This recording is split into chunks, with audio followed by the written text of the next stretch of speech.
Episode 2. The Escape. A massive tree looms in the center of the ruined space, its roots twisting through the tiled floor like serpents consuming a corpse. The ceiling is fractured where the trunk pushes through. Half of the tree outside, the other half inside, splitting the building apart as if it were forcing its way into this place. The vines stretch across the walls, devouring machinery, overtaking what was once a man-made structure and turning it into something primal, something wild. The floor is no longer artificial. It's a living forest. Moss carpets the ground, wrapping around overturned desks and shattered glass. Small trees sprout from the ruins, their leaves shifting ever so slightly in an invisible breeze. Books and papers are scattered in the dirt, their pages yellowed and curling. Forgotten whispers of a past no one is here to remember. The air is damp, thick with the scent of earth, mold, and something old, something wrong.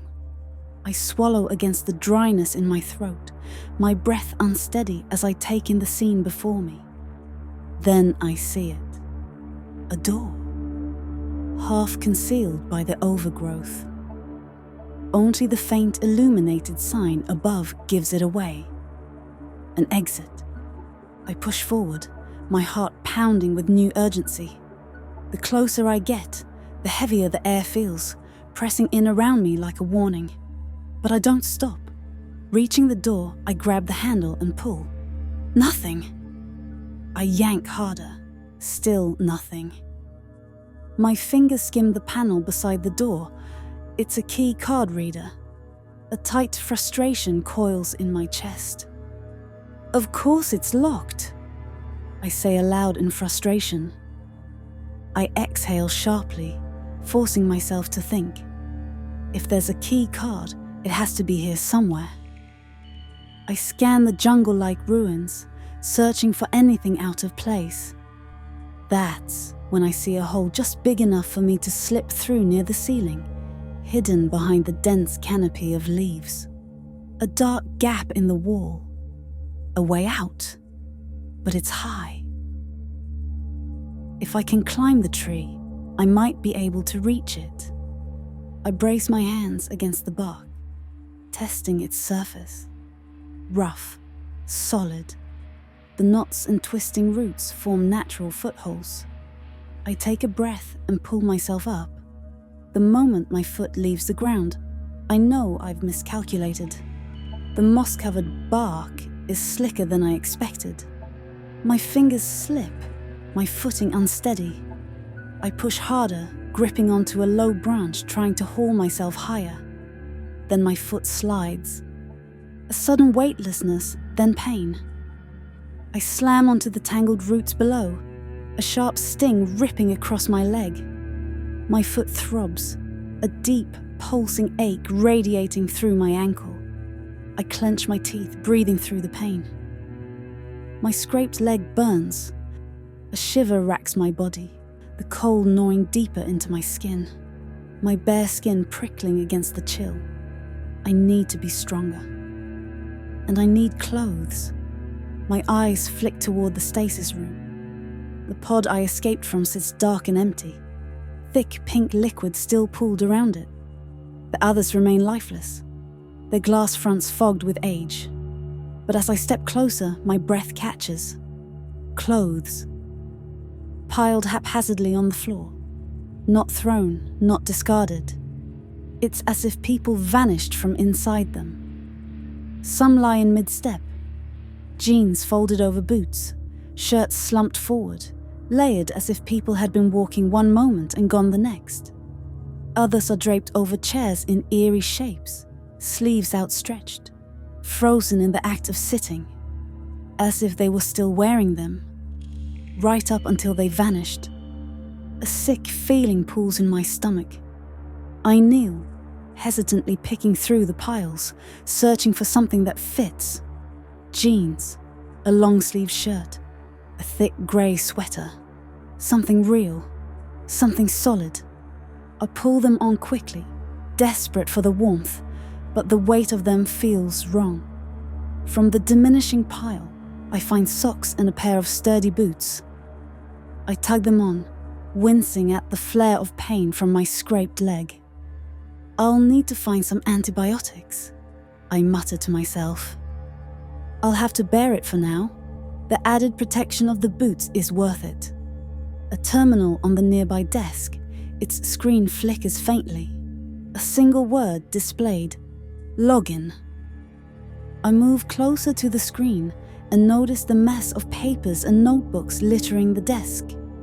The documents are scattered in a wild mess, pages yellowing, and some can no longer be read at all.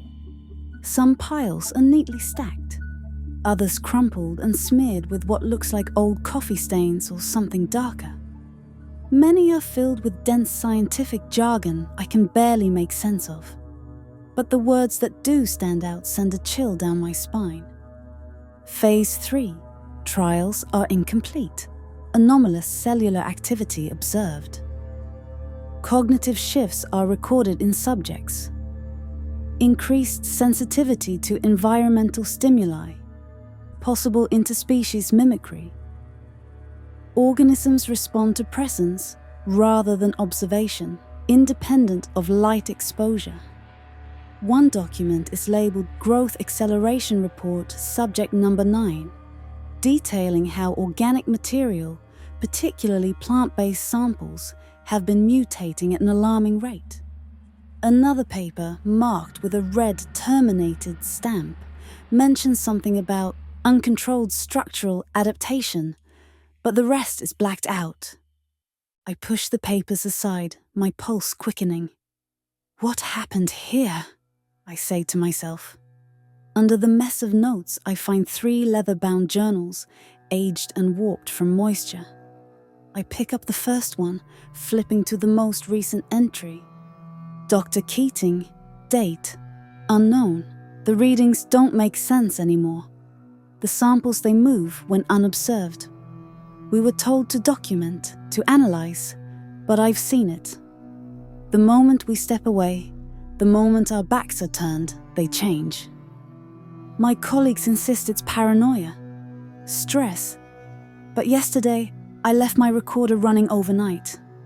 The playback wasn't silent, it was breathing, slow, deep, not ours, something else. The air in the lab feels heavier now, like we're being watched. I asked Dr. Laramie if she felt it too. She wouldn't look at me, just said we needed to finish the work.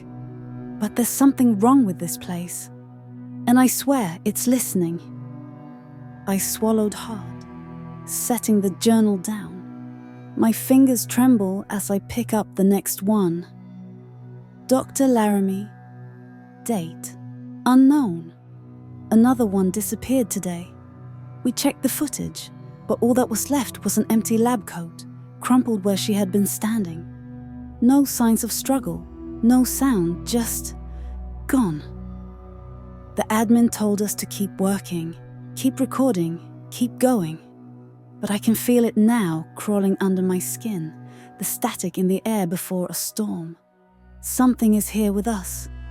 I fell asleep at my desk and had a dream of roots wrapping around my limbs, pulling me down, pulling me under. I woke up with dirt under my nails. My heart is pounding now. I reach for the last journal, fingers shaking as I open to the most recent page. A sticky note is pressed between the pages, marking this entry. A sequence of 16 numbers and letters. I barely registered it before my eyes flicked to the entry itself. If you're reading this, do not trust the exits. The doors lead back in. The stairwells go nowhere. This place folds when you aren't looking. The experiment didn't fail. It worked, but not how we thought. The others are gone, not dead, just not here. And soon, I won't be either. If you hear whispering, it's already too late. The rest of the sentence is left unfinished. The ink splattered across the page, as if the person writing it vanished mid-sentence. I didn't have to guess the last word. It was obvious. A weight settles in my chest. The silence around me feels heavier now.